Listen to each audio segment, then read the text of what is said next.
During a recent House committee hearing, Representative Liz Cheney read multiple text messages from evidence turned over by Mark Meadows, Donald Trump's former chief of staff.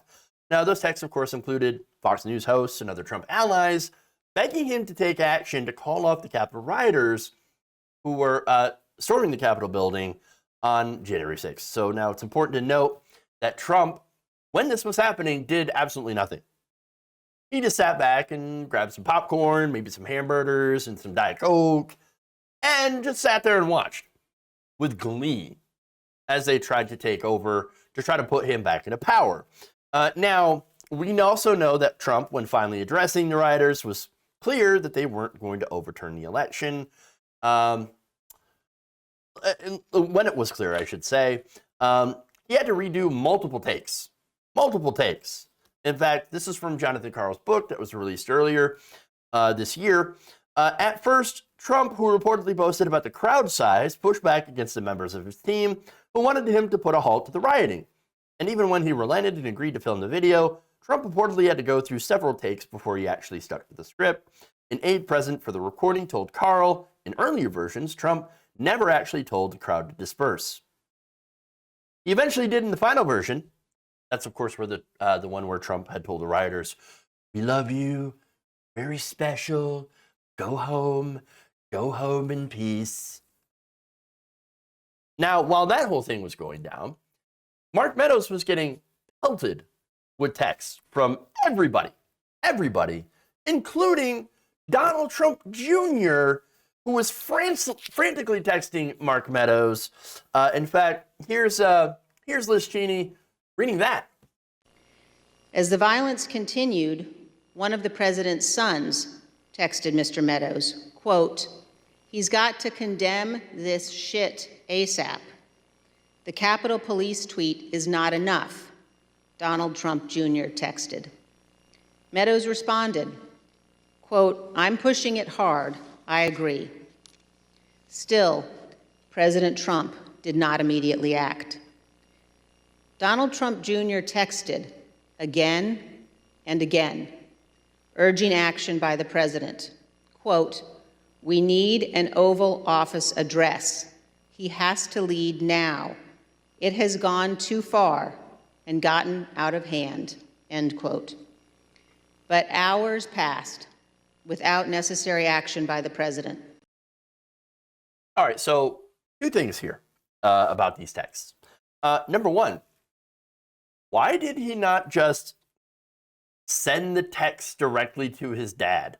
Why did you have to, if that's your dad, Donald Trump Jr., why did you not just go, "Hey, Dad, cut it out. Like, you got to do something. This is not good"? Why did you have to go through Mark Meadows? Why? Why did you have to use him as a proxy for you? I mean, I'm sorry. Does he not listen to you? Are you, or, and this is worse, are you too afraid to stand up to Daddy? Is that the question? Beta male.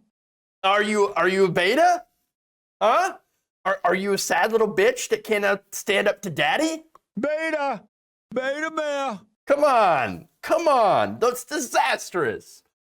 Very, very sad. Very sad. If that's the case. So sad. Now, the second thing to note, which is way more important, by the way, is that in all of this, the texts do confirm that we already, what we already know. What we already know. And it's the fact that Donald Trump loved the chaos. He sat back, he knew exactly what they were doing, he didn't care about how it affected anyone, because he knows, hey, look, it's all about me. I want them to riot, to stop the certification, because he was told that, that's the way you can stop the certification. That's the way you can stop Biden from getting into office. And then they can put you back into office. And there's this whole PowerPoint that was created that shows the different avenues they believed would keep Donald Trump in power.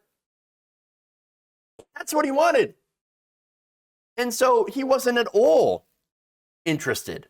But everyone else who knew the actual realities of the situation were like, You can't do this. This is going to make us look bad. This is going to maybe even open us up to investigation. And so, again, everyone, same message. Stop it. You got to send them home. You got to send them home. Stop it. Just stop. Just stop. Go out there and tell them to stop. Please, you're going to ruin the whole thing for us. So, and again, that's all that they were concerned about. How they look. How anything connected to them looks. Their brand. That's it. So, just to show you and to illustrate how just disgusting everyone in this story actually is, Mark Meadows included, which, by the way, Mark Meadows turned over these texts and then immediately stopped cooperating with the with the committee. Because of course he did. Because of course. Now, the worst part, though, and the thing that I get pretty dejected about, is that even all of this, even knowing all of this, and having the evidence right here, is anything going to happen to them? Is anything going to happen to people at the top? Don Jr. going to get in trouble? Is Donald Trump going to get in trouble for this? No. Is it going to be a low-level staffer? Maybe. Maybe. But Kennedy, Ingram, Brian Kilmeade, Tucker Carlson, Steve Bannon? No. Well, maybe Steve Bannon. I don't know. Steve Bannon, maybe Mark Meadows, but it ain't going to be anybody at the top. Not going to be anybody with a modicum of power. Nobody's going to touch them or Donald Trump at all. Sad. If you enjoyed this video, please give us a like and share with your friends. You can subscribe and help out the channel by becoming a patron. It's patreon.com/Jeff Waldorf, or you can become a channel member as well by hitting the join button below.